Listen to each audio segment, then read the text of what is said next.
Ooh, what is going on, guys? Disney Dan here. Welcome back into the channel and welcome back to another Star Wars Sunday.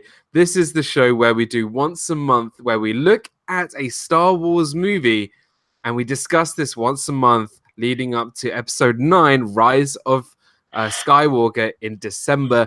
We have made it to Rogue One, a Star Wars story. Which is going to be a very interesting debate today because I think this is the first one where we're going to have differences of opinion. But all of that to come. Dan rants are coming, so if you like Dan rants, please stick around. So Steve's World is here. Welcome in, Steve's World, a power channel of mine. Alan Roberts, welcome in. Liam is here. Dougie is here, and a birthday boy is here. So it's his birthday weekend.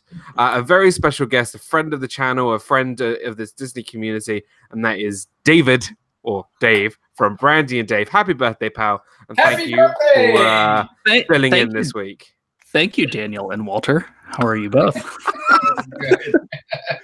So, I don't want to go completely off topic right off the bat, but the me calling people by their full name is just a thing. It happens all the time from work until now. Whatever. I mean no offense by it.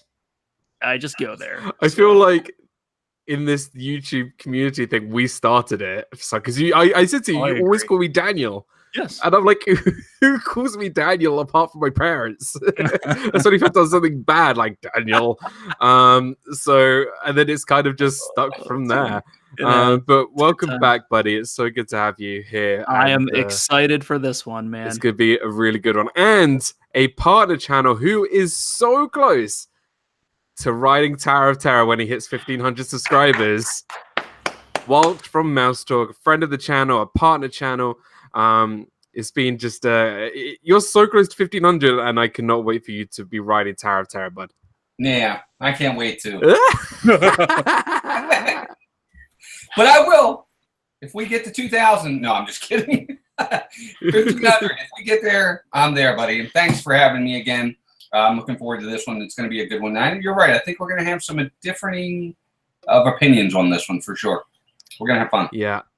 And I've really enjoyed doing these Star Wars Sunday shows with you and collaborating and doing alternate months and alternate movies. And this is the last one before we get into the good stuff, which I'm really excited about. But Brandon from Fantasmic Ears is here. Of course, the biggest Star Wars fan I think I know is here in the chat. Dana Jaworski, welcome in, my friend. So good to have you here. Happy Sunday. Right, here we go. Star Wars. A Star Wars story, Rogue One, a Star Wars story. This movie came out in 2016, the year after The Force Awakens. So it's kind of time jumping a little bit. We're going away from the prequels, going away from Solo. And this was the first anthology movie. This was the first movie that was a spin-off. There were certainly differences to what we are used to at the time. Did we know there was going to be a crawl at the beginning? What things are they going to introduce to us? What world are we going to be going to? We had no idea what was going to happen. So it was kind of very intriguing. So what I want to ask both of you first is, when you heard about a Star Wars spin-off about the Death Star plans and how we got to A New Hope, what were your first initial reactions? I want to start with our guest, Dave. What was your first, what did you feel? Like, why what was going through your head? So I'm trying to think back, right? Like, that was the year after Force Awakens comes out. So we've been in this 2 or 3 year just anticipation mode of A Force Awakens coming out. And then it was announced that there was going to be another Star Wars movie the next year. And now we were going to have Star Wars every year. And I was excited. And as I heard more about this, I thought that they were going down a really cool avenue, right? I think that of all the stories they could take and make its own, the story of getting the Death Star plans was one that was ripe for the picking, right? Everyone knew the basis of it. It was a 2 or 3 sentence thing from the original Star Wars. And now let's take that out piece it apart and actually put a story behind it. So I was excited for it. I thought it was a cool way to go, but like you just said, it was like, okay, are they going to follow the standard formula for a Star Wars movie? And we didn't know. So A Force Awakens came out. We'll get there. I'm sure people have feelings on that either way, but I was excited. Just had gotten to see the newest Star Wars movie in however many years, and there was another one coming. So I'm never not going to go to the box office if there's a Star Wars movie. So yeah, I thought it was neat. I thought it was cool that they were going down this road where they were trying to make it more like the Marvel universe and bring everything in as opposed to just stick with the canon. So absolutely. Welcome in Rachel Susug. Welcome into the stream. Michael Riley is here. Who has Molly just joined? Welcome in. And also partner channel RobFuz, my friend. Congratulations on 2,000 subscribers. Really, really well deserved, my friend. And thank you for stopping by. And I'm looking forward to Shark Week next week, where Rob will be hosting all of us for Shark Week, which is going to be a lot of fun. So go check out his channel. Yeah, no, it's definitely like, we were getting these one movies every year. It's kind of, we're starting to build this Star Wars like season up. Like this next like 5-6 seasons, we're going to get Star Wars. It's going to be really intriguing. What was your first reactions to hearing about Rogue One? I was intrigued, semi-excited, because I like the idea of going somewhere back to in anthology. And like Dave said, it was really only a 1 or 2 sentence snippet that we got in A New Hope when she talks about many Bothans died to bring us this information. But it was a good idea. I like the idea of knowing how the information got to them. I mean, there's one thing to get to the what's called to the end, to the destination, but how you get to the destination, the journey in between that is something that they were going to tell. And I was interested in that. I thought that was going to be a lot of fun. I was like, wow, yeah, how did they get them? Where did they get them from? Who did they steal them from? Who died in the process? And so, yeah, I was really intrigued. And I always had trepidation with new stuff, so I always worry, but I was semi-excited for it as well. Yeah, and I think you're absolutely right. I think in terms of telling us a new story as well as like, in A New Hope, we kind of got like half the journey, the second half of the journey. What had happened before then? How did this situation happen? How did the Star Destroyer chase the rebel ship? What had happened before that? We were intrigued. And like you guys, I was very intrigued. I was really excited. I loved the trailers. I thought they were going to be really exciting. And then I don't know. I was just kind of like, right, I'm going to go and see this movie and just be really intrigued about what's going to happen. I want to take you guys back firstly to 1999, summer of 1999. I did some research on what initial reactions people said about the Phantom Menace. People said it was great. It was the 8th wonder of the world, better than all of them. It's going to be part of 6 incredible movies. Like all these people were saying great things about the Phantom Menace. Now, looking ahead, I think those people who said those things could disagree. I don't think it's one of the 8th wonders of the world or better than all of them or anything like that. Right. And I went back to winter 2016, and people coming out of Rogue One, and they said, very positive things. They said it was a new story. The visual effects are amazing. Great acting, which I do agree with. But I had this really strange feeling that over time, people are going to forget about this movie and not rate it as highly as people might think. Now, I might be wrong. I might be completely wrong. But I'm going to say straight up, because I think this is my honest opinion. And we'll go into details, obviously. But I found Rogue One, a Star Wars story, underwhelming. Not awful, not terrible, not like the prequels. I just found it underwhelming. I felt like there were so many issues with the movie that it just brought it down, but they weren't like massive issues like acting in The Phantom Menace or Attack of the Clones. I just found it a bit like I just didn't feel anything coming out of this movie. There was choices that they made in the movie that I was kind of just like, why did they do that? They could have fleshed it out. Now there was a lot of reshoots in this movie, and you can tell by the editing, and we'll go through that. But again, I just found this movie a bit underwhelming. Ryan from the Shet family, welcome into the stream. Great to see you. And Adam from Adam's Land. Adam is going to be going live at 6 p.m. Eastern Standard Time. So go check out my buddy Adam from Adam's Land. So what was your initial reaction when you came out of the movie, Dave? It's a good question. It was a long time ago, but I probably fall into the category of I enjoyed it. Yep. But I think I had a twinge of underwhelmment. I went into it with a couple things. One, if they didn't kill everyone off, I was going to be upset. Yep. If they changed the story slightly and it didn't fit into the canon anymore, just to make it more, I don't know, happy. I mean, it was supposed to be a sad story at the end, right? And I'm sure we'll get into the ending because it was massively awesome. Just overall. Heads up, yeah.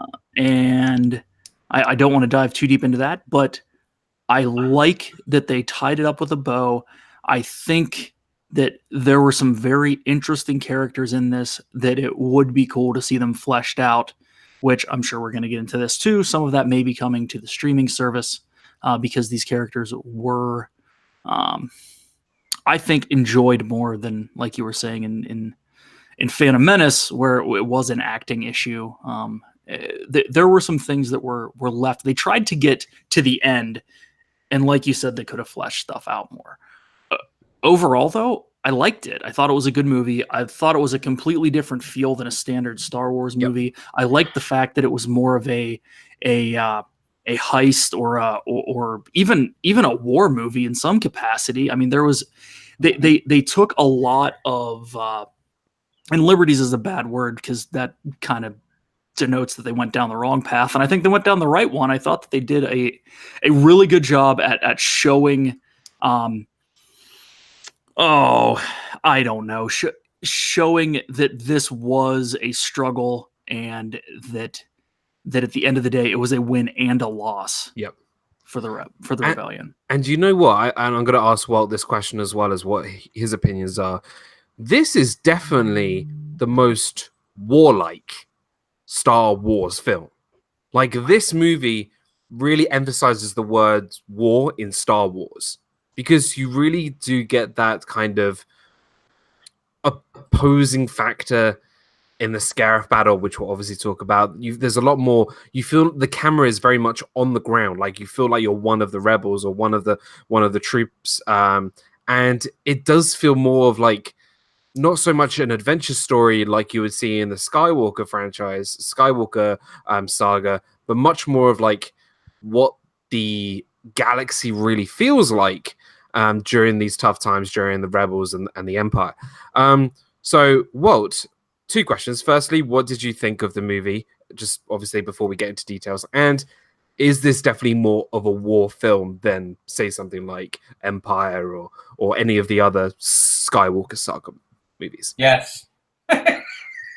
Just yes, that's it. No, I'm just kidding.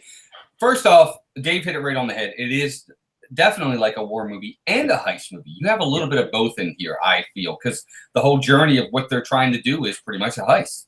And they talk about how they're going to do it, when they're going to do it, where they're going to do it, how they're going to pull it off. And they do all this in a war setting. So I think it's a little bit of both for sure. Coming out of the movie, I enjoyed it thoroughly. It was much better than I had expected. But it definitely had a totally different feel to it right off the bat with no crawl. You knew it right then and there that we were going down a different road than what we were used to, even with the prequels at this point. It was going to be different. It just felt different, but I thought it was done well. I thought it was written well, and not too much of the head-scratching comments that we would get from the prequels, and yet it was still done really, really well. The cinematography was great, even though some of it, I'm sure, was CGI. It looked really real. They did use practical sets in places where they had to. I enjoyed it. I thought it was really good. Yeah, I would say 99.8% of the CGI was very good. There is 2%, which we will definitely talk about, which wasn't so good. But you're absolutely right. I think, you know, and what I like about what we're doing tonight is, Walt, you really, really like this movie. I feel like, Dave, you're like liking it, but you do see the underwhelming factors, and I just felt it was underwhelming. So we are definitely going to get more of where we all come from with this movie. And let me just tell you something, guys. I know everyone's gonna have a different opinions on this movie, so please don't be offended if I say stuff that's bad about the movie or stuff that's good about the movie. Everyone is entitled to their opinion. I just found this movie a little bit underwhelming, and let's just start right from the front. Firstly, Courtney Rainwaters, welcome into the stream. I want to talk about Gareth Edwards, the director. This is a visually stunning movie. I think it's a very good-looking movie, and I think he directed the movie very well. I think in terms of how he brought the Star Wars universe that we didn't know, like the aspects and planets that we didn't know, he brought it, you know, to life. And I think he gave us a little bit of an understanding of other places in the galaxy, which I really did like. Some of the things I didn't like the first 2 acts. I thought they were a little bit, they dragged a little bit, because it's kind of like I was waiting for the 3rd act and the Scarif battle. Because for me, I'm going to say this, I'm comparing this movie to Endgame, where the first 2 acts are a lot slower, and then the final act is bam, here we go, everything's going to go off, like all the explosions, like battle's going to go on. And that's how I kind of felt about the end of this movie. It kind of was weird, and there was a lot of reshoots with this movie, and you can see that in the first 15 minutes of this movie, because we bounce to multiple different planets like a pinball. Like, we go to this planet, to this planet, to this planet, to this planet, to introduce all these different characters. They never conversed all together. We just went from this planet to this planet to this planet, and it kind of felt a little choppy. And, you know, they never, if you look at a lot of other films, they kind of all meet at some point. For example, look at Force Awakens, where they all met on Jakku. Kylo was on Jakku, Rey was on Jakku, Finn ended up on Jakku, Poe ended up on Jakku. They all came together there. Whereas here, it kind of was all over the place. And it just, for me, you could tell that there were reshoots. So that was my impressions of the beginning of this movie. What do you think, Dave, about just the beginning? You know, did you get that sense of we're bouncing around to too many places, or did you like the beginning of this movie? Well, I liked the initial scenes where this is Jin as a kid, and then the time jump, right? Like I thought that is setting up her backstory was good. Going back to the initial scene where there's no crawl, I honestly felt like they were scared that people were going to say within the first 5 or 8 minutes of this movie that, oh, this isn't a Star Wars movie. Like they hedged their bets, right? Like, it's still a space scene, right? It wasn't just into Jin on the planet with her dad there, right? Like, it felt like they wanted to get to a point where there was something Star Wars-y immediately. Yeah. But you're right. It is pretty hectic until you get onto what planet, and I can't think of it right now. With the Kyber crystals, why? Jeddah. Thank you. You're welcome. Thank you. Yeah. And honestly, that's where the coming together of, I think, those haphazard moments early on happens, right? So that's where everyone crosses paths. But if you remember back to 2016, there were a lot of movies that came out in that time frame where they were very concerned about the attention span of society in general because of the internet and because of YouTube and whatever, right? Like, if you didn't hit them in the face real quick, there was some serious concern where, and I'm trying to think of other examples, and they may come to me, but like where the story just automatically started, where if you look back at like the original Indiana Jones, there was a lot of stuff that was not action leading up to it, right? Yep. They set everything up. I feel like there was a time there in that 2014 to 2017, and it may still be going on today, where they want to get right into the action because they're afraid they're going to lose people. Yeah, I agree. And this will bring on to my point in just a minute, but I want to go to Walt first about your opinions of the movie, at the start of the movie. Sure. I agree with Dave. I think the part where they show her young and where it all starts is a very important part of it. It shows the connection between her and General Merrick, Admiral Merrick, whatever he is. It also shows the connection of her father to the Empire, where it starts for him, what he is. It gives us a little bit of mystery as to where he is as they do the time jump and how he's helped them. And it also sets up the fact that he put in on purpose a way for this thing to be destroyed. Yep. And I think all of that is brought in the very beginning there. It shows us a history of how she is the way she is. So I really like the beginning. Slow parts of movies are fine with me. You don't have to have action, action, action, action, action, action. I don't need that. But if it's gonna be slow, you have to be telling me something. Bring something to the story that's gonna be important. If you're gonna talk, what you say has to be important. I think this did that for the most part. Yes, there were slow parts of it that could have probably been taken out, but I think some of the things they talked about in these scenes were scenes that were needed. So I liked the beginning. I didn't think it was great. You're right. I mean, I think all movies have slow parts to them, but I think if they're pertinent to the story, they're still very much needed. Just very, very quickly, breaking news. Firstly, hello to Pepper Tree Villa. Great to see Doug here. And Mel from Once Upon a Venture with some sad, sad news that the seasoned fries at Mr. Kamal's from my Disney Food Friday a couple of weeks ago have gone. Oh, no. No, it can't be happening. It's not true. It's impossible. Hashtag sad face. Hashtag sad face. Yeah, this is probably going to be my first disagreement. Don't get me wrong. The beginning of this movie with Jin, with her mother being killed, is a great setup, right? But in my opinion, the biggest problem with this movie is how the characters were fleshed out and their backstories, their relationships with each other. The biggest problem I have with this movie is the characters themselves. And let me give you a reason. Here we go. Dan rant number 1 of the evening. Okay. Mark it down. You're limited to 3. No, I'm just kidding.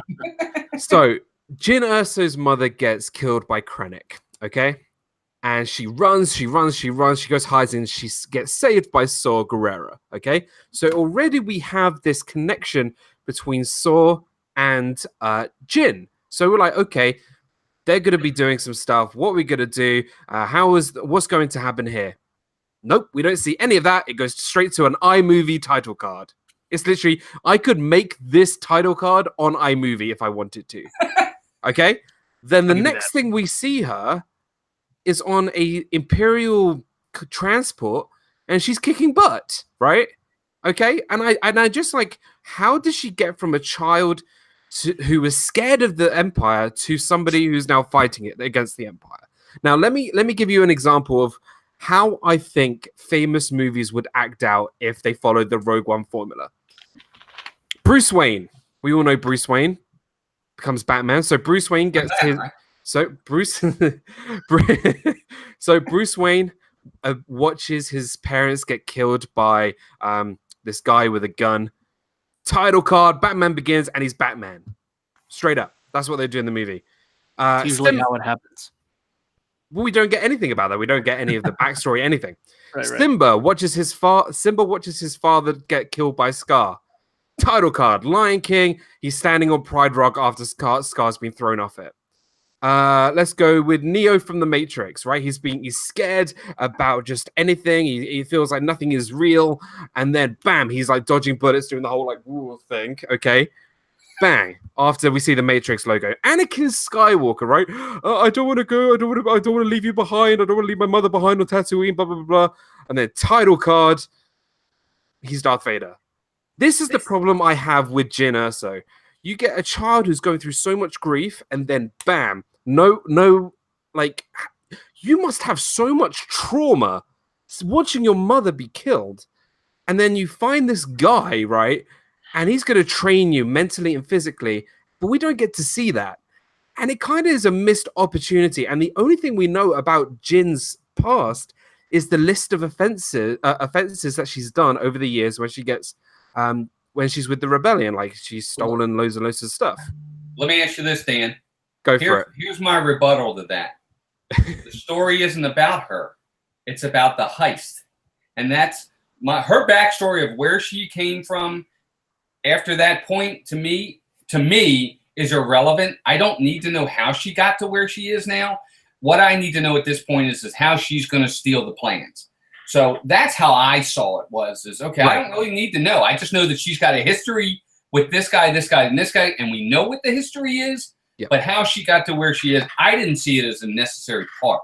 Yeah, I totally agree in terms of the plot is the main thing about this movie. We want to know about the Death Star plans. But for me, just me personally, for me to get into a movie, there needs to be good character. And for me, knowing nothing about her past really just puts me off her. It doesn't. She's not compelling for me. Like I feel like she's just some rebellion schmo that we'd following the camera around, in my opinion. Right, but we do know some of her past. We know that her mother was killed by General Krennic. Yep. Her dad has been taken off and is missing, and Saul Guerrero was in her life from that point. Yeah, so and they play off of that. That's how I. Yeah, I mean, would you want to have seen like just a very quick montage of how Saw trained Jin to become this rebellious person? Because how am I meant to believe Jin, a scared child, is now like going up against the Empire? And this is the Empire we're talking about. This is Darth Vader and his goons, right? His Goonies. I've not seen Goonies, but yeah. She is on a prison transport. I mean, she did something. Sure.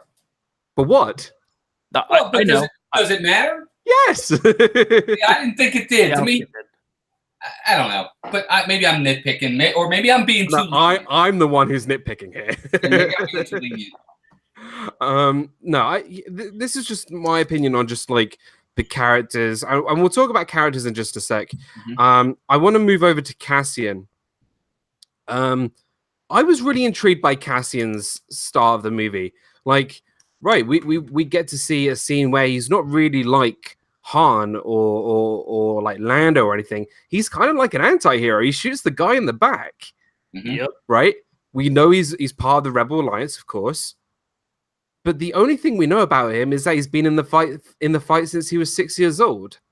But that was it. Like I don't understand why and he has a droid called K2SO, but we don't have anything else about him. Like, why was he in the fight when he was 6 years old? What did he do?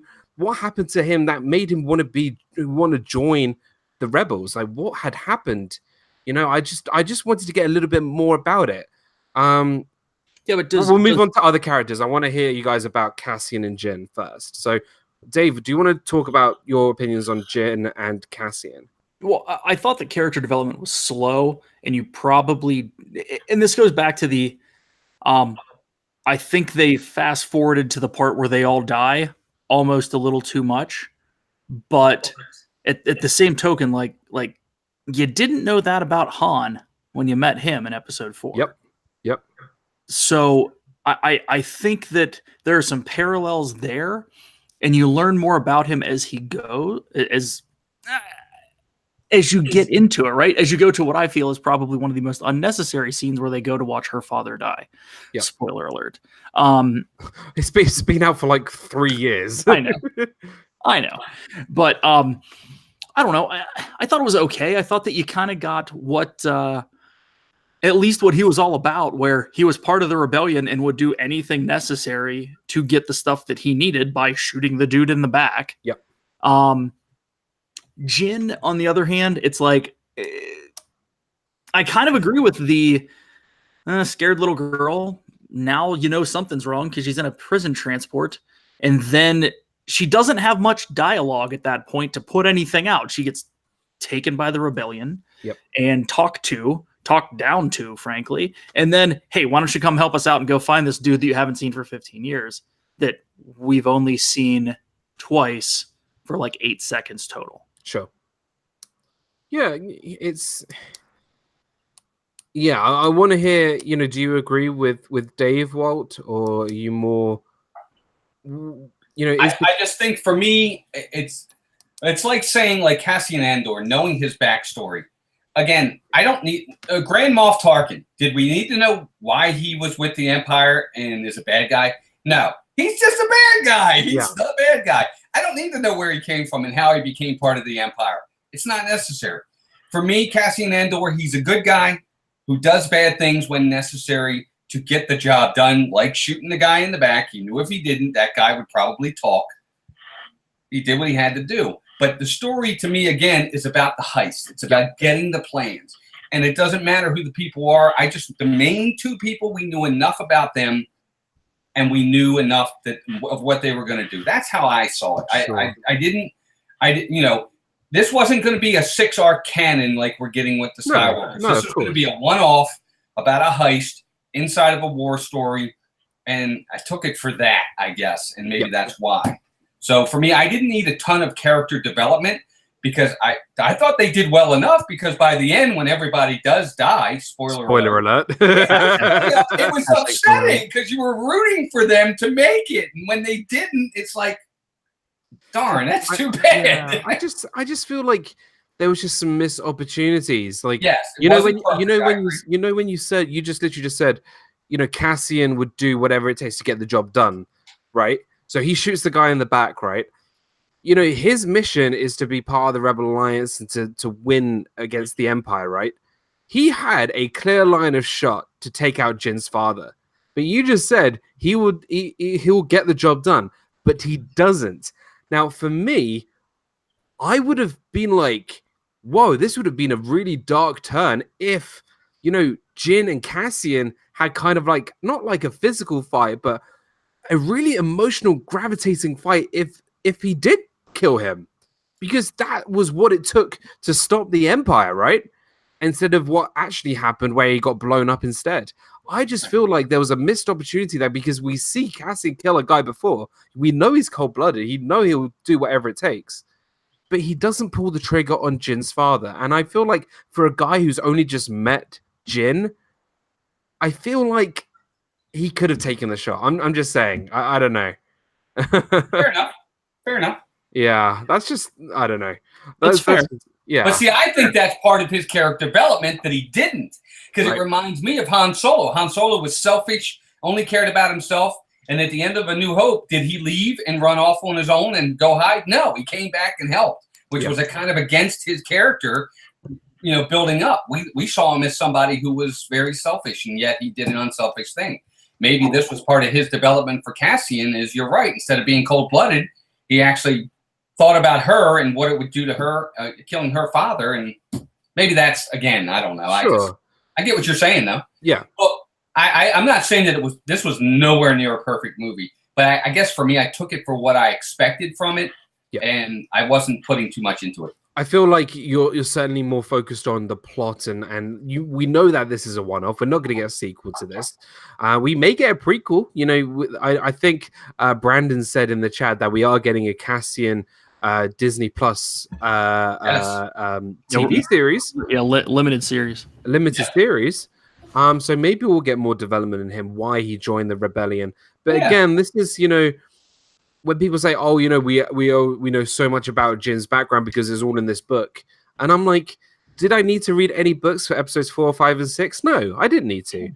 But that's why I was kind of like, I wanted to get more out of characters in this movie, because there just was, I felt like a lack of character. And I want to bring on Chirrut and Baze, these two guys. Now we know Chirrut is he's force sensitive. We know Baze is a guy who's always been by his side. And we know they're friends, but we don't know how they're friends. We don't know why they're friends. And I feel like they could have just had like a secret like sign or something like they both had that they were both wearing, or something that just really shows their connection. For me, they were just these two schmoes that just, really, really liked each other and wanted to take down the rebellion. And I just felt again, missed opportunities here. I feel like we wanted to get more of an understanding of who these guys were, because to be honest, they didn't have too much involvement in the movie. They had big moments in the movie, but their purpose was very.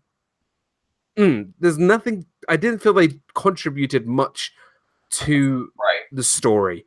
That's just my opinion, because Cassian and Jin did most of the heist work, whereas Shiru and Baze were pretty much on the battlefield with everybody else, kind of being like a leader. So I guess they were kind of leaders, but again, you got this blind guy who is kind of cool. I do like the character. I think he's a great performance, but I just didn't enjoy their purpose in the movie. Firstly, R. Johns, welcome into the stream, buddy. Great to see you. And Corey Meets World was here earlier.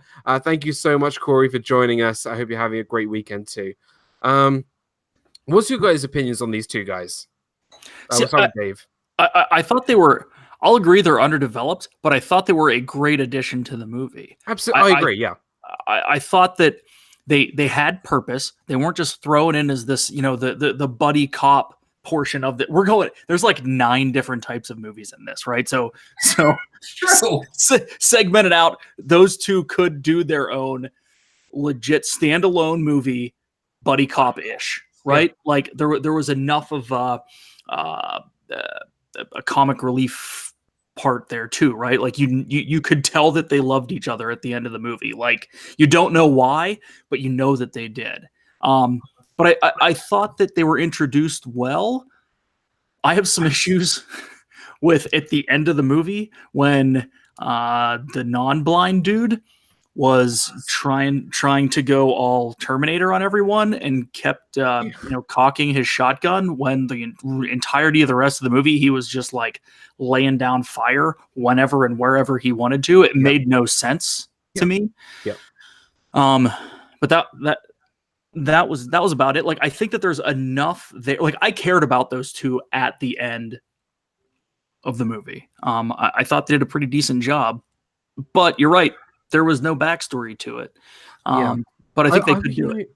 I would have just preferred having Shiru be like, kind of like at the end of episode 3, him being like in the Jedi Council, or being outside the Jedi Council, whatever, and he sees the fall of the Jedi. And he kind of just like maybe convinces the stormtroopers that he's not a Jedi, and kind of go undercover. I'd like to see more of him be involved with Jedi rather than just with this big guy with a shotgun. I don't know. It just was. I don't know. It was a bit weird for me. I'll give you that.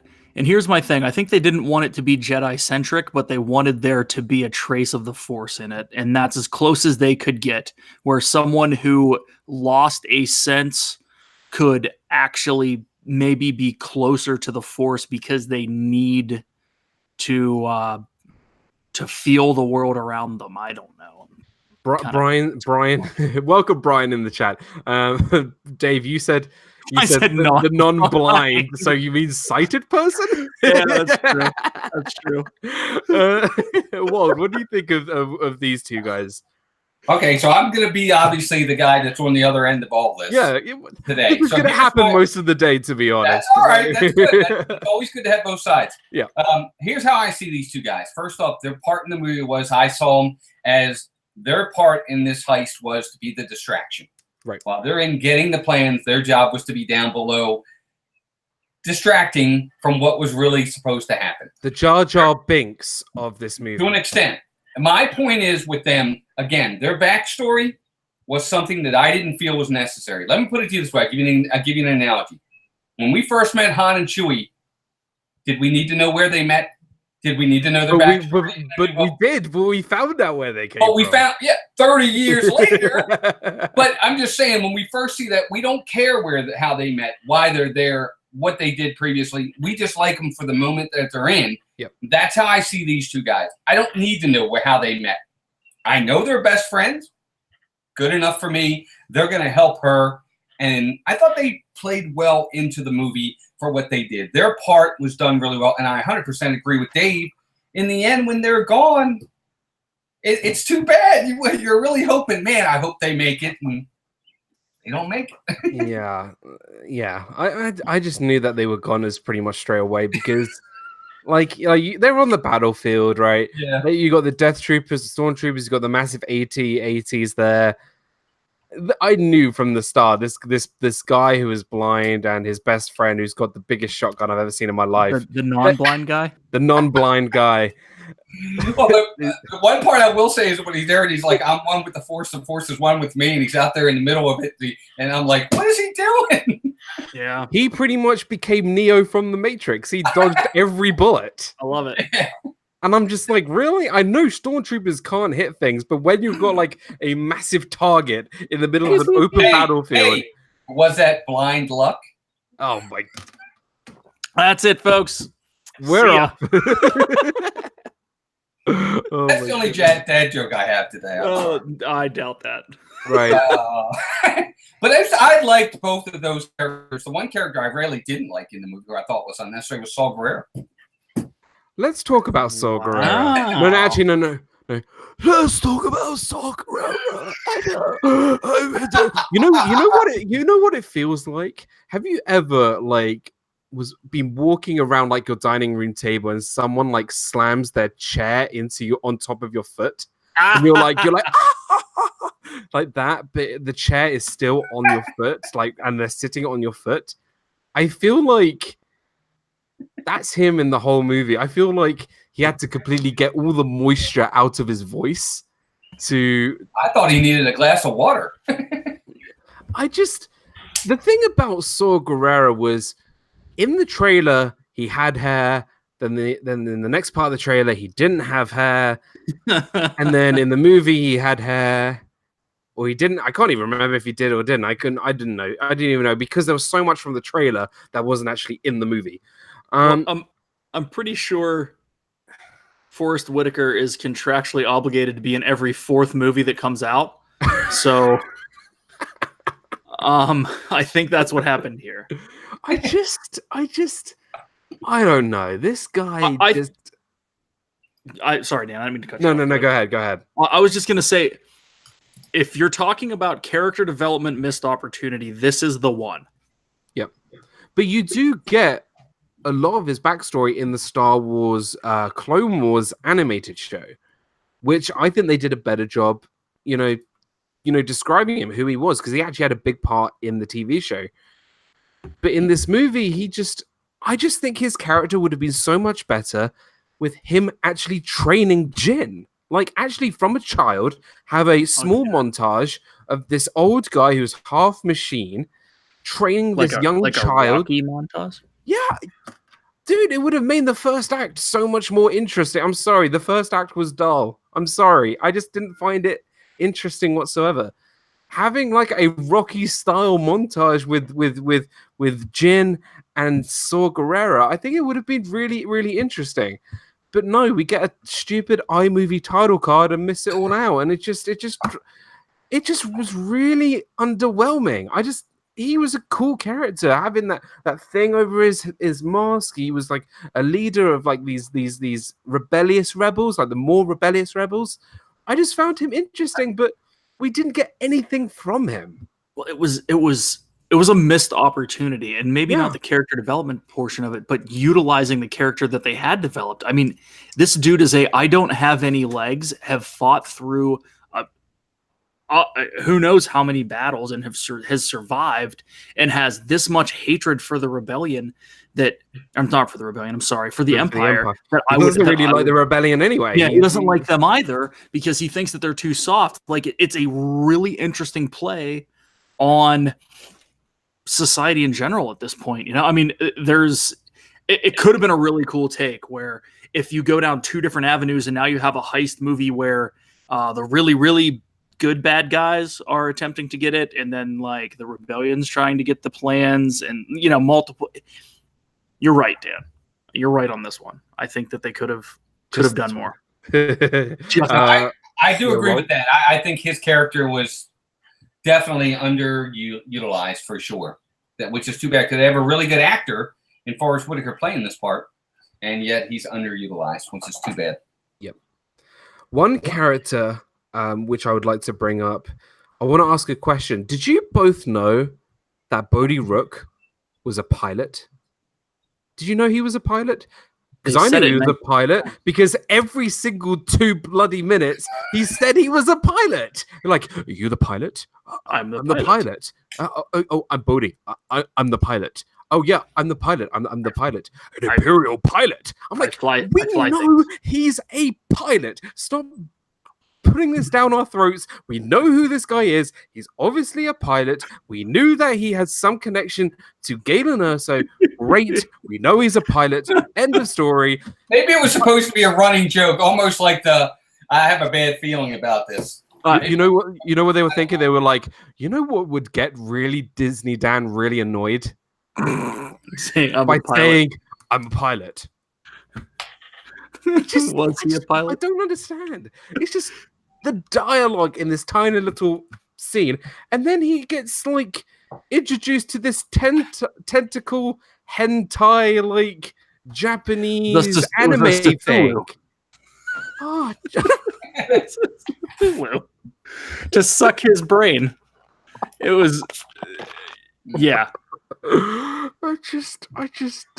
This was one of the worst parts, I think, of the movie.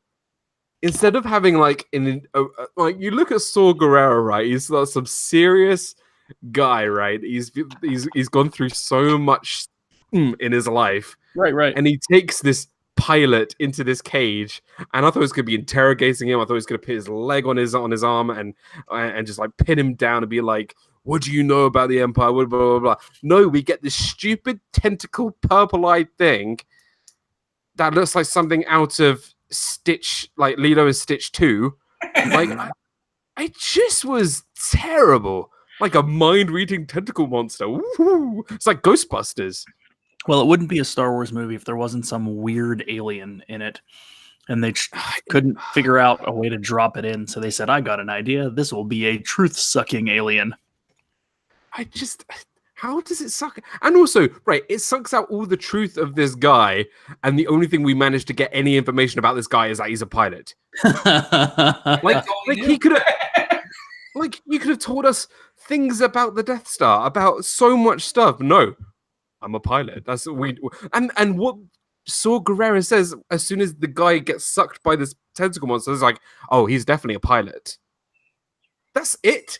You mind-readed a guy just to confirm that he was a pilot?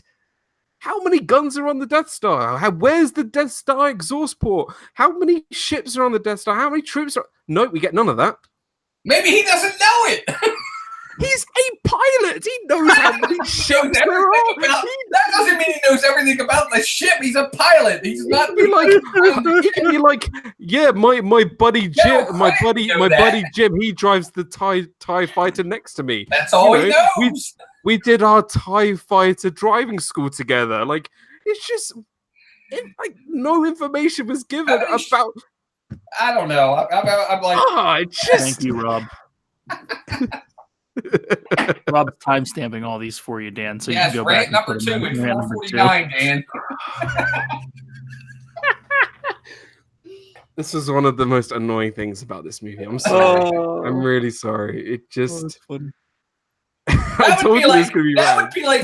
Would be like them coming to me with True Serum and saying to me, "How many offices does your company have? Where are all the offices?" I don't know. You know where it is. You know which parking spot you might have. You know what your desk looks like. But you know that's not important. Neither. Oh, I'm using this tomorrow at work. Someone's gonna ask me a question. I'm just gonna look at him and go like, "Well, I'm a pilot, so." I just I'm can't. a pilot. That's all I know. That's it. That's it. He doesn't even like. What kind of pilot are you? Are you a TIE fighter pilot? Are you a cargo pilot?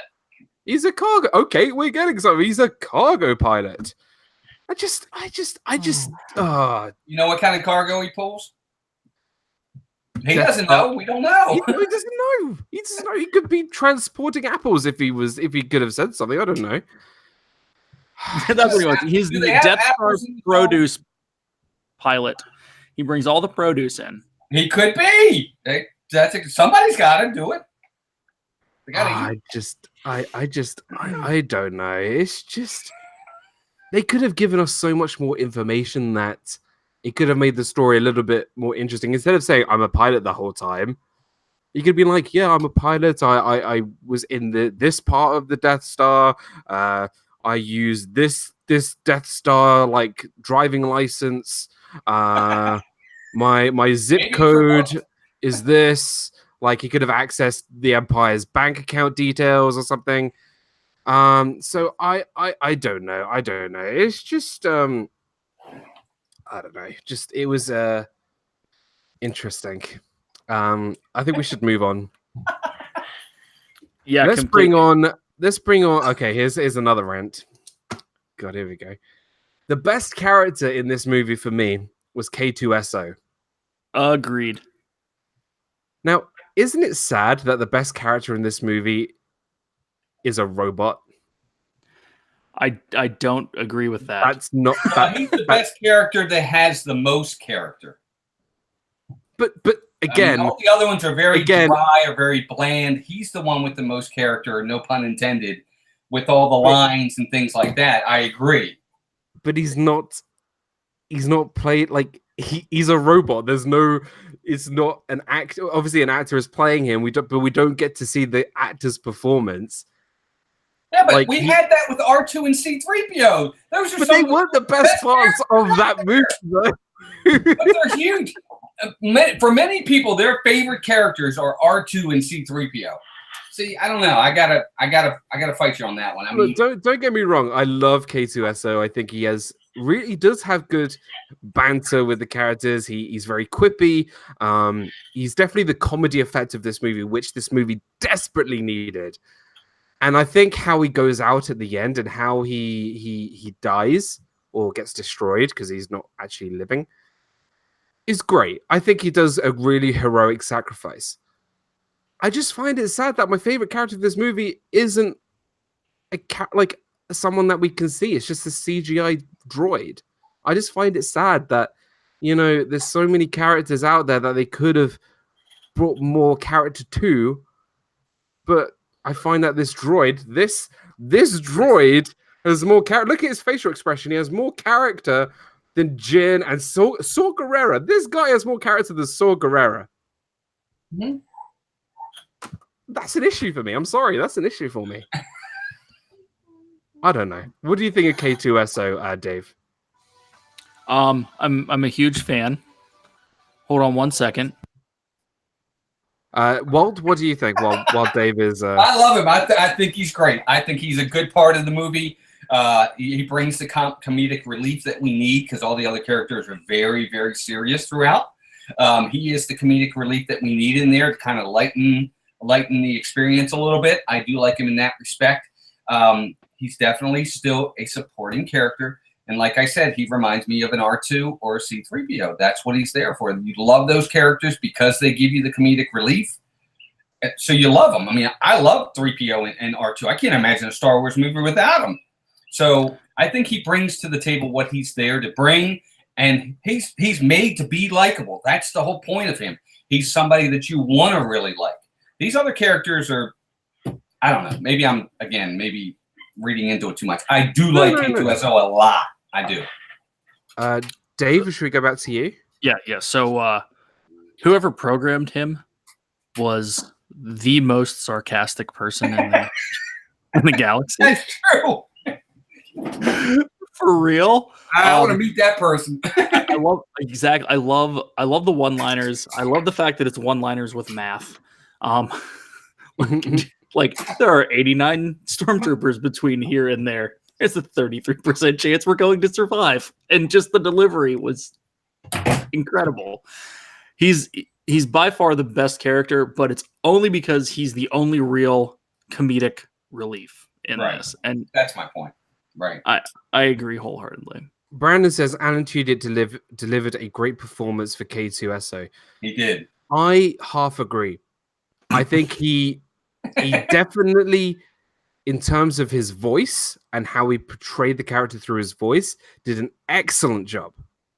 But he didn't give a performance because we didn't see him on screen.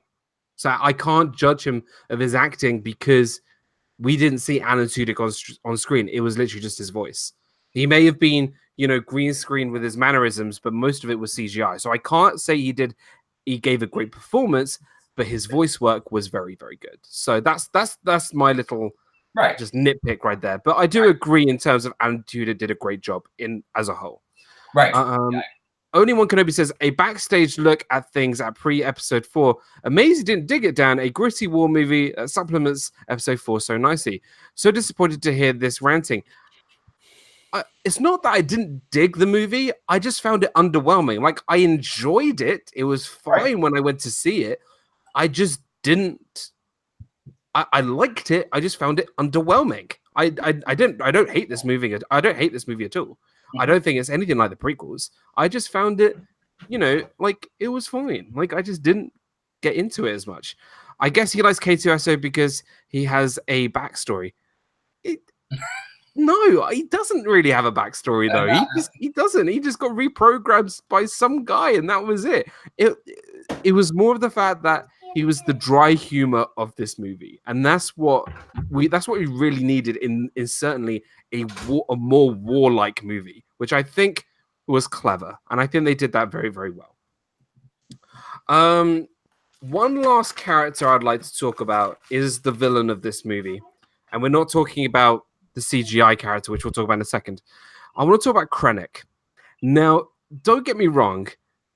Doesn't Ben Mendelsohn play every single villain known to mankind right now? Like, he was the villain in Ready Player One. He was the villain in Robin Hood. He was the villain in this. He plays a good villain. He does. Men in Tights? Robin Hood Men in Tights? Robin Hood Men in Tights. Ben Mendelsohn gives a very, very good performance. Agreed. Krennic as a character, I liked a little bit because he wants to take credit of the Death Star and not Tarkin. But we don't see much of what Krennic does. He just walks around like a stroppy little child and be like, I built the Death Star, and I deserve the credit, and this was me, and this is all my doing. You sound just like him. Good job. I know, thank you. It's better than my American accent. Which I do kind of agree with. But if he's so much involved with the Death Star, why isn't he not on the Death Star as much as I thought he would be?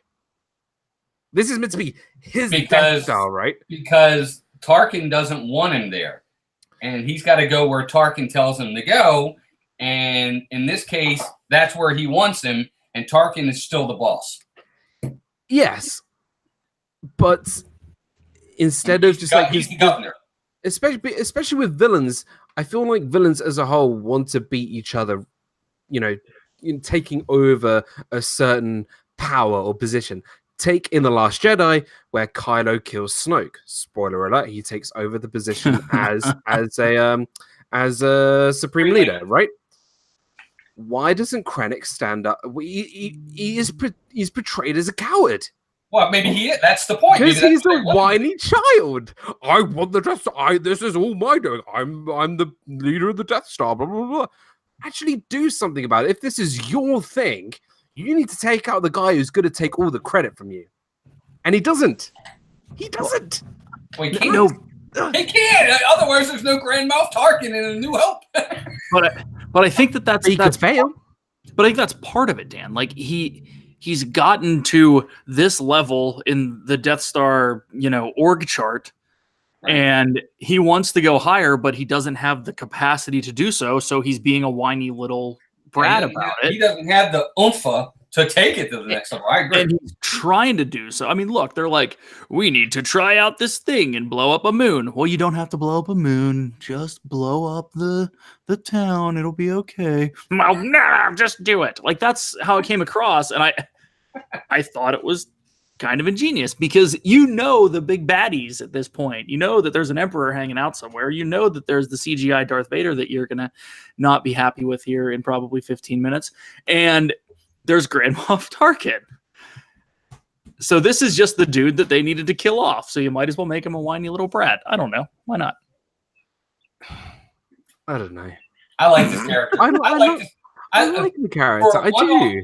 I mean, for a one-off movie, he was enough of what we needed to make him unlikable, to make him want to lose, to make him want to die. We got all that from his character.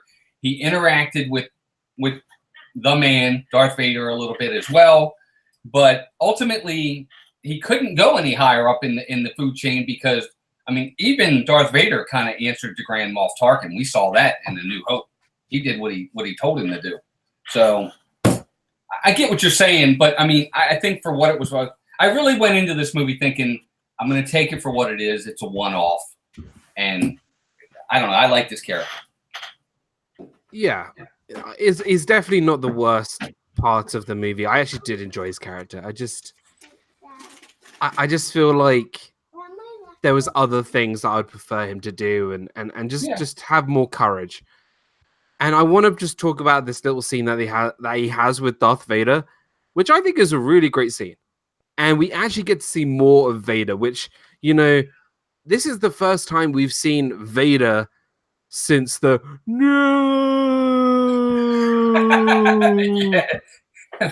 Could you just picture this, guys? This was the first time we've seen Darth Vader, excluding the shows, when he did the whole no thing in Revenge of the Sith. That scene was great.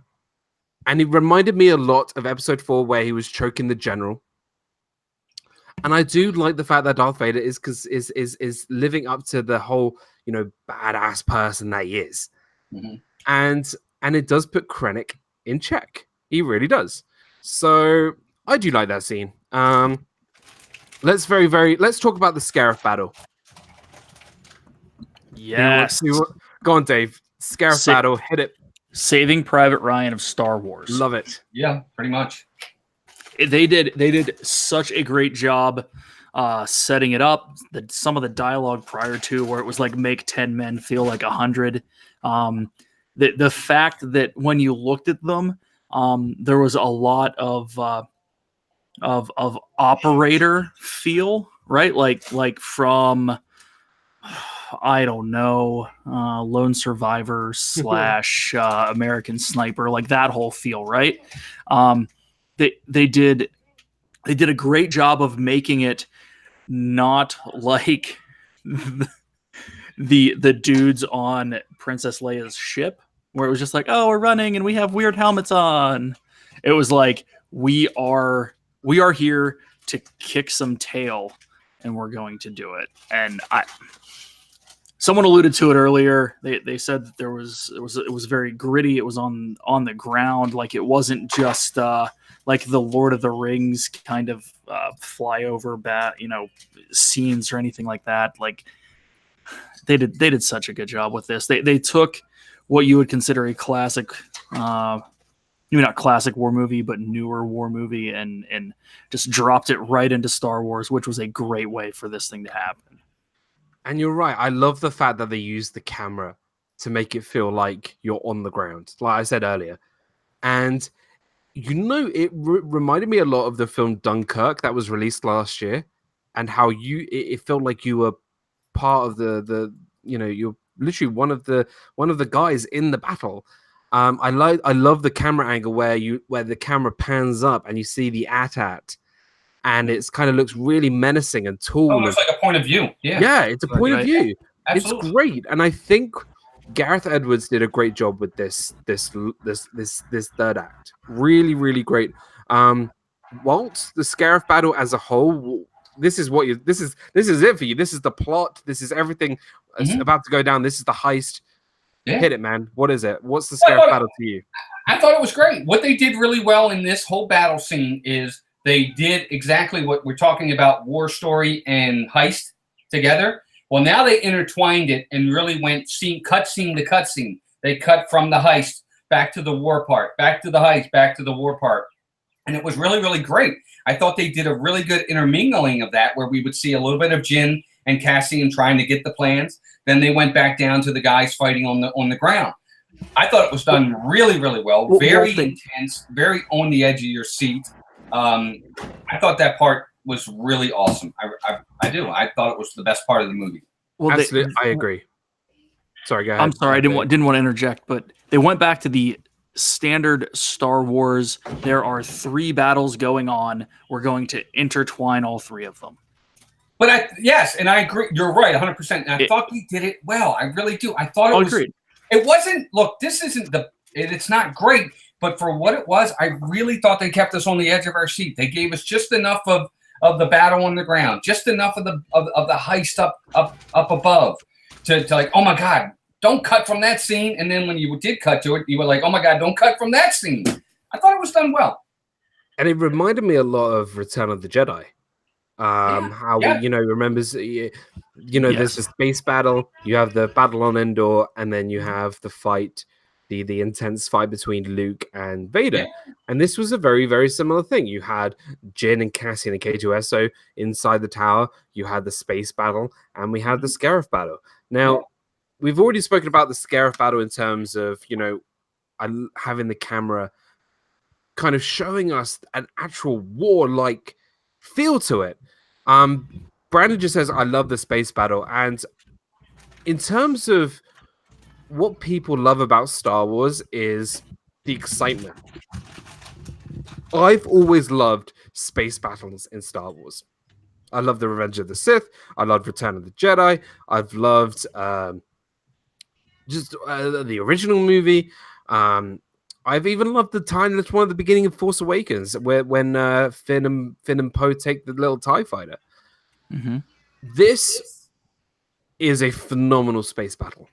Not only is it fan service, where you see a lot of the original like B characters come back to make a cameo, but there are some interesting stuff that goes on. There's a lot of ships that go boom in this. You get a hammerhead kind of shark kind of ship that pushes 2 Star Destroyers together, which you would never see.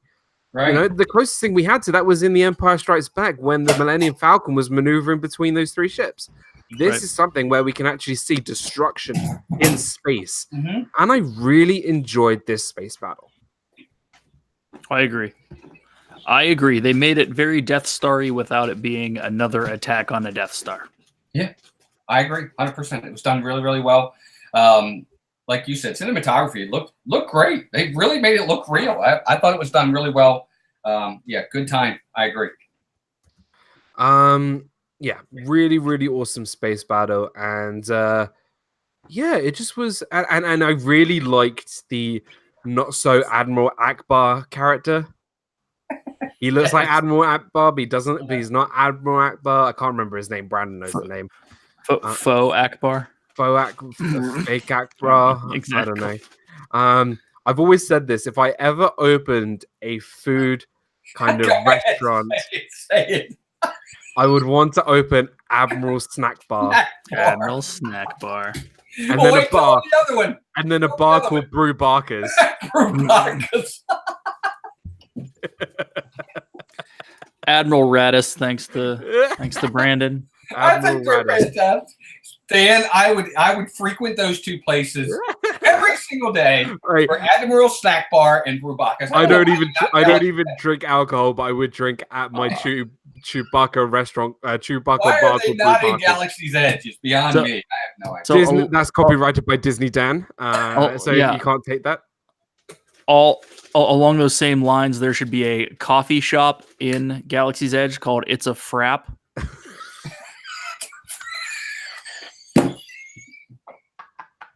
That's a touchdown. Just saying. That's great. I agree 100%. Yes. Oh my God, guys, we got to open up our own place. Why haven't Disney hired us? Jeez. I know. So true. We were geniuses. I have to think for one day. Wow. Hey, Meg, what is up? So good to see you guys. Meg from Mickey's Magic is here. I can't stay, but wanted to pop in. You popped into the Brew Barker pub. Oh. Oh jeez, it's a frap. I love that.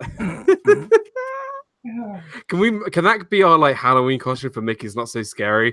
Can we have like an Admiral Snack Bar head and then dressed in like a coffee cup, and then on the front is like the Starbucks logo, but it's a Star Wars Bucks logo, and it says it's a frapper along the side. Frap. Yeah, and I'll dress as Brew Barkers. Brew Barkers. So it'll be Chewbacca with like an apron from Starbucks holding In the like shape of a beer. beer. There you go. Oh my god, we fell off the rails there, didn't we? Slightly. The heist was very good. I liked how K2SO was destroyed, like I mentioned earlier. But I also really liked the whole Cassian and Jin connection that they had near to the end of the movie. Now, you guys, if you've been following this from the start, you know the characters are my least favorite part about this movie, but the connection that they both had by the end of this movie was touching. It was good. And just the way they worked together and they ended up on the beach and Krennic, I think Krennic got shot, didn't he? Krennic got shot by Cassian, didn't he? Yep. Well, he did, but he wasn't dead yet. Basically what killed everybody else pretty much killed him too. Yeah. And this brings me on to the scope of this battle, because what I think really was great about the last part of this movie was the scope of the Death Star. They made the Death Star look huge. They just by looking at when it comes over the horizon and you see the Death Star and you see it above it, you see how powerful this thing is. Because I feel like in A New Hope, you're like, okay, it's the thing that they got to go blow up, and I think Wedge says, look at the size of that thing. But at the time, I don't think George Lucas could really give you the scope of what the Death Star was. In this movie, we really do feel the size of the Death Star, and especially how it destroys this planet, pretty much. So let's quickly just go around and talk about the death scenes of Jin and Cassian. Obviously, the obvious question is, yes, they were going to die like that. They were going to die eventually. But do you like how they went out? Do you like their ending? We'll start with Dave. No. Okay. Why? Because everything else, well, when they blew up the Kyber crystal place, I forget, it's not Jakku, but we're gonna call it that for now. Thank you, Jeddah. You're welcome. It was a direct shot. This one they missed. They took out the top of the transmission tower, which was way too big for something that was technologically like that advanced. As if this is the Citadel and the place that you're going to store all of the information, because redundancy in the future is apparently not a thing. They missed. It was the second shot by the Death Star and they missed. So I hope the gunners got some sort of reprimand. I know why they did it, so that they could have the on the beach scene where we're holding hands. Yeah. I just thought it was overkill at the end. Like, just a nice bright... Yeah, no pun intended. No pun intended. I feel that just like them staring at each other and it just going to white would have been, in my eyes, more effective. I thought that they drew it out too long. They already did the big wave coming at them thing on Jakku or Jadu or Jedi or whatever it was. Jadu. That's a Doctor Who villain. So yeah, I thought it was overdone. I kind of agree, because although I think they used less power to destroy Scarif, I think there's a little movie called Star Wars: A New Hope where the Death Star fired at Alderaan and it blew up straight away. Right, agreed. And although they didn't use as much power, I can't remember if they used all the power or not enough power. No, whatever they it said, was. line it up for one blurgity blurg, whatever they called it. Yeah. To shoot a little town called Scarif, and kind of it looked like being in slow motion compared to how they blew up Alderaan. It didn't make sense. Just I know it's nitpicking, but it just didn't make any sense. Thank you, Dougie, for joining us. I hope you have a great night, pal, and thank you so much for stopping by. Wald, what do you think of this ending? I thought it was apropos. I thought it was smart, and here's why. Yep. The same thing that killed them, they sent the plans that would ultimately kill that same thing. Think of it like a sub. A submarine can shoot and kill you with the missiles, but if you got your missiles off and you shoot them back, they're just as dead as you. So ultimately, the Death Star killed them, but they got the plans that would kill the Death Star away in time. I thought it was apropos. I thought it was done really, really well. I understood that part of it. Obviously, yes, maybe the aim could have been better. You're right 100%, but I think that was part of the wanting to make us care about them and, oh my God, here it comes kind of thing, just for the, you know, for the effect of it.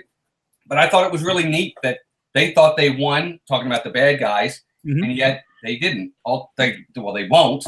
In time, they did win. Their mission was a success. So I thought it was apropos. Oh, I agree with that 100%. I thought it was great. I just thought that the way they portrayed it was a little reaching. Yeah. So, sure, but I can agree with that. But I like the fact that it wasn't just boom gone, because like you said, I think they kind of told us it wasn't going to be like that, because like you said, they didn't use the full power. So. Right. But they should have got snapped instead by Thanos. Or Dave's cake. Right. Hopefully RobFuz is still here, because here comes down round number 3. And this is a rant I think we will all get along with, because we're going to talk about the 2% of CGI that was terrible. 1% being Grand Moff Tarkin, and the other 1% being Princess Leia. This was awful CGI. This was just okay. Thanks, Rob. Rob's got it in there. Here we go. So with Tarkin, the first time we see Tarkin, right, is kind of like a reflection, right? We see him looking out into space, or I think he's overlooking the Death Star, whatever he was. And it kind of worked, because we knew obviously Tarkin isn't there, because the actor, I've forgotten the actor's name. The actor's name. In real life, Peter Cushing. Peter Cushing, because we knew Peter Cushing had passed away. There was no way he was going to be in this movie. I mean, unless we perfected, Resurrection, we know that he's not in this movie. Having him as a reflection, having him like stand there and we see him talk through the reflection of glass, would have worked really well. Yeah. As soon as he turned around, I was like, what? And I feel like everybody in the cinema had 2 different types of what, because people were like, what? Oh my gosh, Peter Cushing is in this movie. Grand Moff Tarkin is in the movie. And I'm just like, what? That looks terrible. Good save. Oh, no, I was so close there. I was so close there. Family channel. Yeah. Hashtag family channel. Just, what did they do? And like, I know this was kind of like the start of, aging actors. But if they've already gone, that's a lot harder to do. Like, Samuel L. Jackson in Captain Marvel looks incredible. Okay, he looks a lot younger, but obviously this is a much later movie. But here, this did not look like Peter Cushing. This looked like a scroll for Captain Marvel look-alike Peter Cushing. It just did not look like him at all. I'm sorry. It just looks, he's computer generated.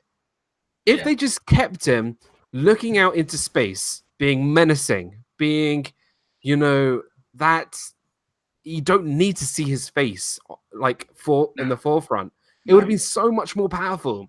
Mm-hmm. But yet we see, alien look-alike Peter Cushing. Yeah.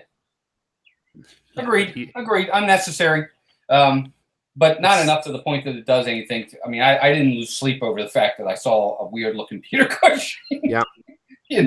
But I agree. No, unnecessary. I get where they were going with it. They wanted to link it directly to A New Hope and to show him, because he is important. But he's so important to this movie. He really is. But did we need to see him like full front? No, we didn't. Only one Kenobi says, I don't agree, Dan. It looked good, but I agree they overdid it, and some bits look iffy. But the original bits when he turned blew me away. Exactly. I think the reaction of seeing him in the movie, like knowing that is Tarkin, is great. Like having him in the movie is phenomenal. Yeah. But they did a bad job of capturing Peter Cushing. Terrible. Is that another English saying? Yeah. It is now. It is now. But and let me tell you something. I've seen a lot of comedy movies. I've seen lots of great comedy movies. But there are only a few comedies where I've actually fallen out of my seat laughing. And there are even fewer non-comedy movies, like sci-fi movies or action movies, where I've fallen out my seat laughing because of how something godly terrible something is. And that is Carrie Fisher's Princess Leia CGI. See, and that's where I let the Tarkin thing go because she was even. I fell out of my seat laughing. Now, don't get me wrong. This is nothing against Carrie Fisher. I think she is wonderful. I think I truly miss her.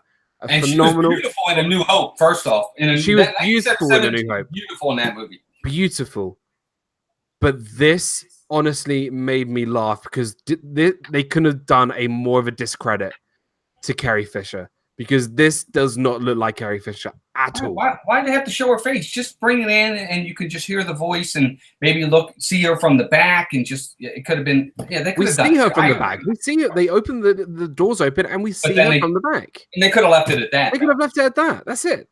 Would have been perfect. It would have even just been like the guy hands the Death Star plans to an open palmed CGI lookalike, or even a lookalike. You don't have to see. You just have her open up her hand and the plans be put into her hand. That's it. Right. Job done. End credits.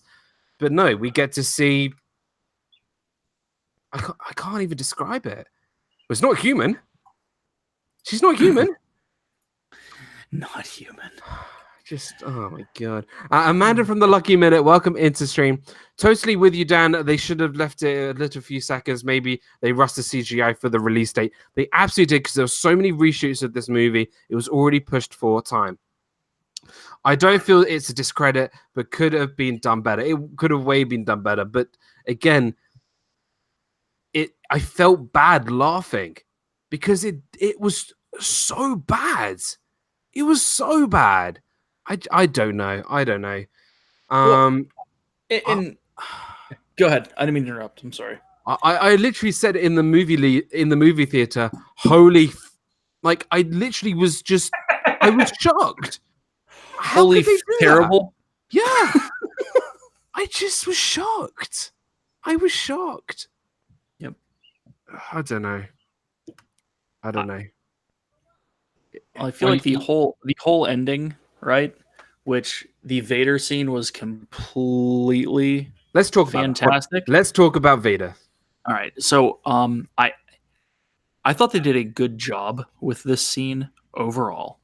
I thought they portrayed him as more of a badass than you're used to seeing him in A New Hope. So it's like what happened in the several years between, or the several months, or whatever the timeline is. I do say, and I didn't catch it until I just rewatched it prior to this, was the lightsaber battles in A New Hope. Like Vader keeps his hands like down here and does this a lot, like ha ha ha ha ha ha ha ha, right? And then it expands from there going into Empire, right? They did the same thing with this. If you noticed, like when he's deflecting all the shots, his hands are still in. And I don't know, I thought that was done well, but he's a different Vader, and then like calmed himself for A New Hope, apparently. I don't know, maybe he went to therapy. But I feel that this whole section, this whole segment, they said, well, I'm guessing that them dying on the island isn't the best ending for this, so let's jam 90 seconds of fan service in at the end so that you can leave happy because they got the plans. This was an awesome scene. It really was. It felt like a Vader who was not robotic. Like you generally feel that there was this guy underneath the mask. You know what? It reminded me a lot of Revenge of the Sith when he was fighting Anakin when he was fighting Obi-Wan Kenobi. Sorry, no, when he was fighting Obi-Wan Kenobi, you actually saw him actually do stuff. He was using the Force. He was grabbing the guy, like he was pushing them. He threw them to the roof, whatever. And just the panic in the rebels' eyes, trying to get these plans, struggling to get these plans to the ship, was very, very good. Did I want to see more of it?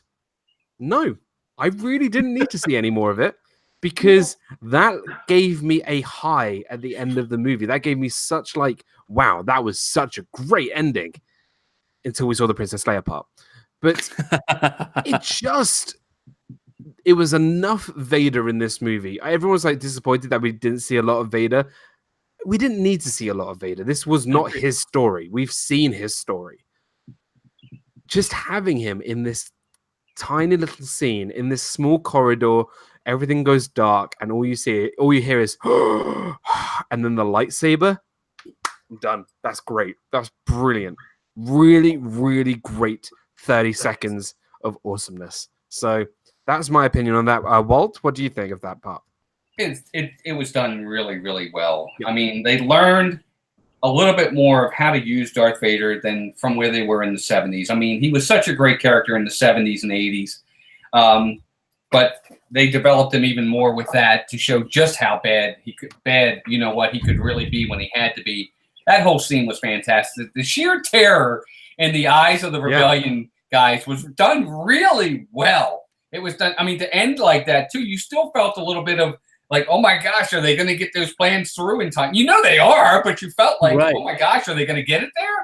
That's such a good point, because the entire movie I felt that way, where I knew the ending, but I still thought they might get out of it, and I still thought they might survive, and I still thought they might get the plans back. Like, they did. Like we knew that they were going to get the plans, but it made it feel like they made it feel like they may not, and I wanted to see how they were going to get.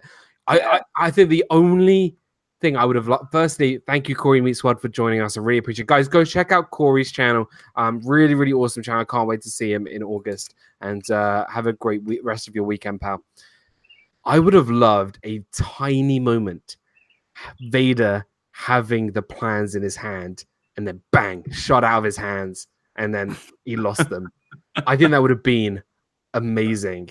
Do you really think anybody could have shot those plans out of his hand if he had them? I don't see that happening. It could have been like the Gollum scene out of Lord of the Rings, where he has precious. He ain't Gollum. And then bang. I don't know. I think it would have been kind of a cool scene, but but you know, it was a great ending of the movie.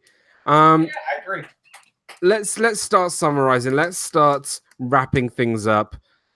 Like everybody knows by now, this movie I felt was underwhelming. There was so much more that I feel like I could have got from the characters. The characters for me really let this movie down, but that does not mean I don't like this movie. Okay, I actually really enjoy this movie. I just don't. There are so many other Star Wars movies that I do prefer. I just felt a bit underwhelmed when I finished the movie, but that doesn't mean I hated it. I like it. In this common day, I feel like people get judged whether you like movie or you hate the movie. There's no in between. For me, I'm in that in between. I do like it, but there are issues. That's my summary, and I'll tell you where it ranks in my order in just a second. Dave, your summary and where you would rank it in your Star Wars list. I didn't know I had to do that.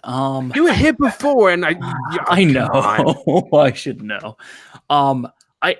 I thoroughly enjoyed it. Overall, I thought that the movie was good. It met my expectations on something outside of the standard Skywalker story. They tied it all up with a nice little bow. They didn't take too many liberties with trying to reweave the story so that someone survives and now we can have a part 2, Rogue 2, right? Rogue 2. I really enjoyed it. There were some shortcomings, like there are with every flick, but overall, at the end of this rewatch that I just did today, getting prepped for this, I still was on that emotional high from a good Star Wars movie. And I really enjoyed it. And it is probably top 3 for me. Wow. There you go. If not 4. Revenge of the Sith is interesting because it might sit at 3 or 4. Like big fan of Empire, obviously. Jedi. And then after that, I think as a movie, I like it better than A New Hope. Wow. That's a It was big different, statement, right? but it's different. Yeah, absolutely. I think they came out of the gates with this anthology series with, as you were saying, with as many reshoots as they had to do and all of that. I think they took what they wanted to do with it and did really well with it, and then they did Solo. Right. It was completely different. It wasn't just let's just make a backstory for someone and take the Marvel approach for it. It was, here's your universe, here's another story. Right. So absolutely.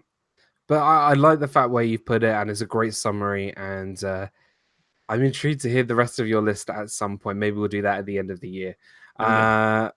Walt, your final opinions on this movie? I'm really intrigued of where you've put this movie. Well, I take it for what it's worth and what it's meant to be. Okay, some movies need major character development. Some don't. I didn't feel like this movie needed major character development. Okay, I think it told the story it was meant to tell, and the characters were developed enough for us to care for those characters at the end of the day. It had a lot of good action sequences. It told the story it was meant to tell. It was an incredibly well done tie-in to the originals for what it needed to be. I liked it in that respect. I thought it was a standalone, and I thought it was done well for a standalone. I liked the differences in it, and I think part of it was I went in with loads of expectations. I wasn't sure what to expect, and they exceeded my expectations. And for me, it's number 4. Number 4. Very, very. It's better than all the prequels, and it's better than Last Jedi and Force Awakens. Well, we will get into that. We will get into that. We will get into them. I don't rant much, but I'll have rants. We will have rants later on. For me, this comes into my bottom 5 because all the movies we've discussed so far are in my bottom 5. So, in last place was Attack of the Clones. Then it was Attack of the Clones. Then it was Phantom Menace. Then it was Solo, and then I'm gonna put Rogue One, a Star Wars story, and I'm gonna put it under Revenge of the Sith because, for me, I felt Revenge of the Sith told a more compelling story of how Anakin became Darth Vader. Although the acting wasn't as good as Rogue One, that's only one aspect of a movie.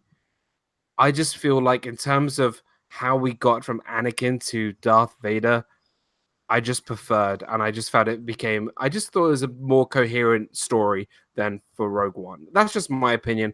So Rogue One for me is in 7th place, which I think is the same as Brandon's. Now, can only go up from here, Steve says. It's only going up from here. And I hope RobFuz is in the chat because RobFuz is a big, big fan of the originals.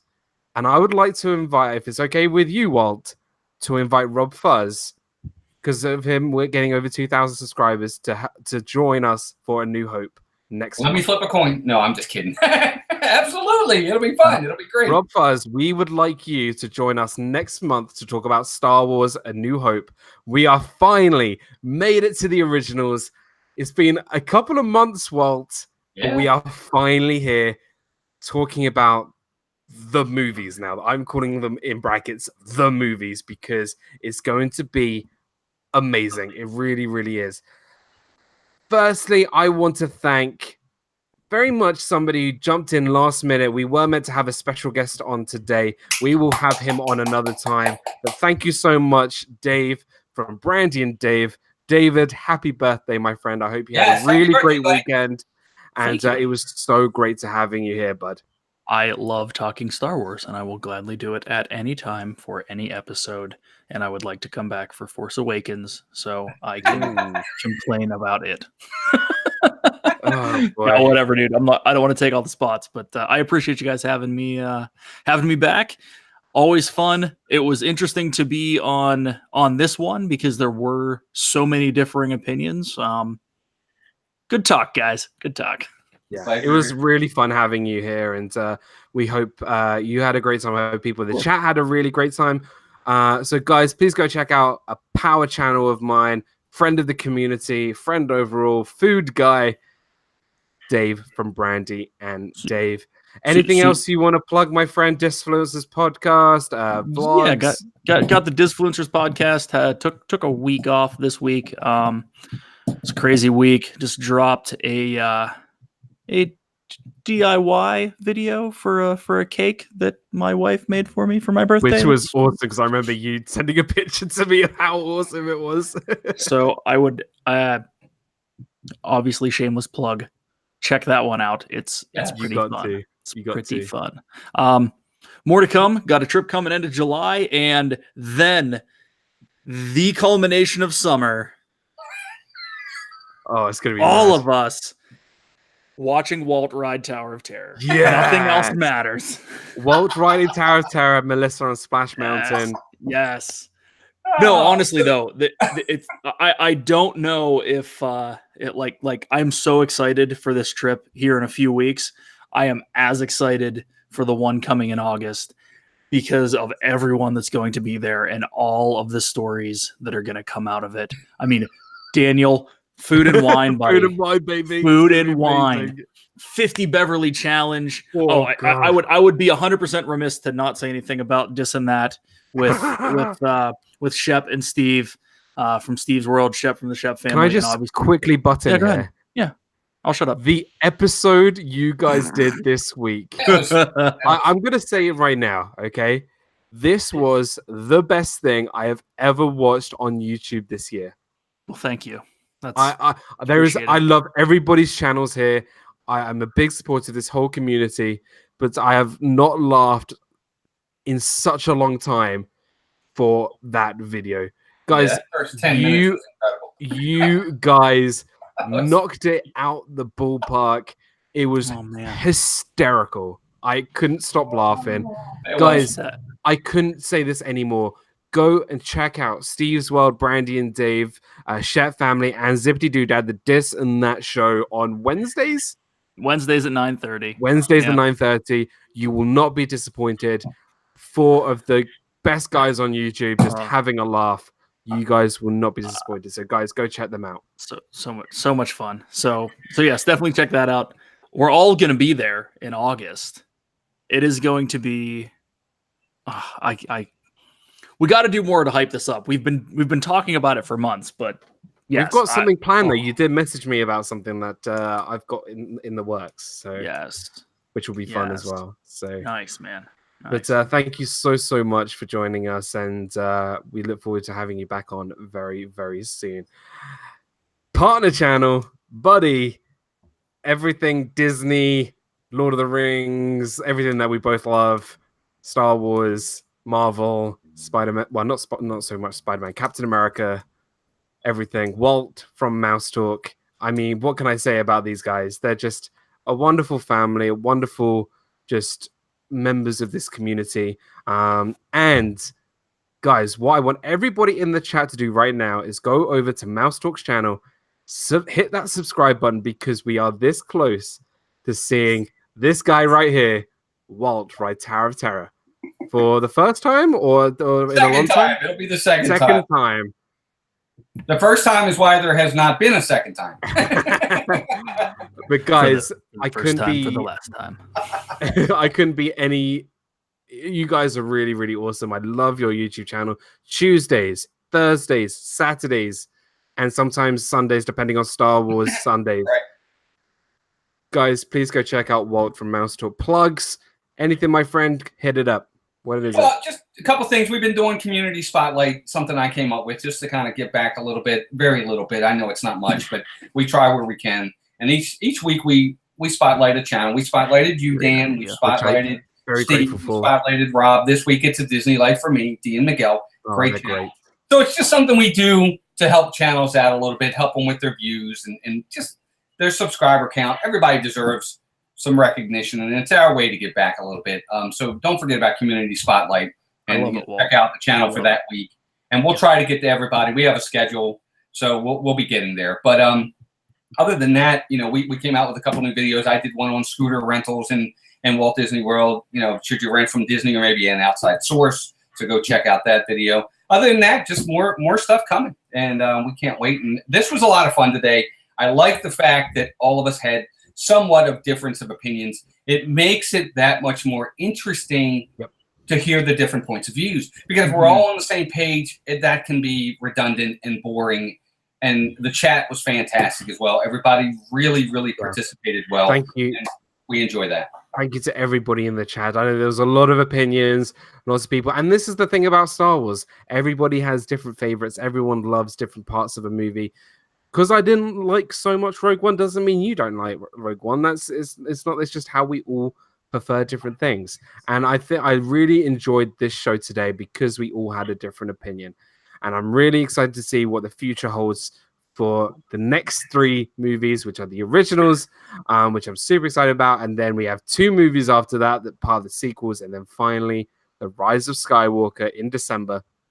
Very excited. And hopefully maybe in August, when we're down there in August, if we're lucky, maybe we can do a Star Wars Sunday from Galaxy's Edge. Hopefully. We're trying. No. From the crossed. line outside. Hey, we got launch bay there, so that could work. I think That's true. I am pretty sure that World Showcase has food that Sunday that you can talk about Star Wars there. That's true too. Zoe, welcome into the stream. Thank you so much for joining us. We are actually wrapping up very soon, but thank you so much for joining. Make sure you hit that like button. Yeah, please make sure you guys hit that like button. I really do appreciate it. I accidentally not hit my own like button. I just disliked my own video. Please don't do that. I accidentally did that. Don't do that. That was really embarrassing. Proud of you. And you told everybody too. And I told everybody. That doesn't mean, guys, please don't hit that. You do whatever you want, but don't hit the dislike button. Hey, it's all interaction. It's all that matters. Hey, that's like the week I said, just like Dan always says, you're not my friends. I said that on a video one day. You're not my friends. Melissa was laughing so hard. I said, no, correction. You are my friends. I think you're meant to say, you are my friends, whether we met yet or not. Yeah, that's the one. You're not my subscribers. You are my friends. You're not my friends. It was so funny. Oh, gosh. Guys, please go check out Brandy and Dave and Mouse Talk. Thank you so much for joining us. A big thank you to my partner channels, Meg from Mickey's Magic, Corey Fiasco, and RobFuz. Thank you, RobFuz, and congratulations for reaching over 2,000 subscribers. You thoroughly deserve it, my friend. Congratulations. Disney Fanatic, welcome in. We are actually just heading out, but thank you so much for joining us. As for me, a couple videos coming this week, guys. Thank you so much for joining me for Disney Fiasco yesterday. Thank you for watching Disney Food Friday this week.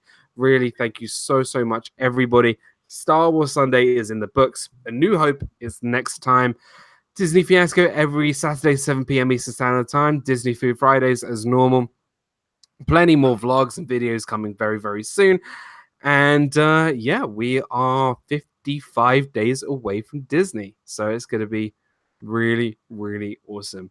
Guys, thank you so much. Very, very quickly, there's someone else going live just after this. That is Adam from Adam's Land. He's in the chat right now. If somebody could put Adam's link in the chat, please head over to Adam and show him some love. We are going to be watching him do a great live stream. So thank you so much, guys. And that's it for today. Have a great week, everybody. May the force be with you. Live your life with a smile each and every day. And I'll see you guys all real soon. Thank you, everybody. Have a great week. Bye-bye. Bye-bye. Peace.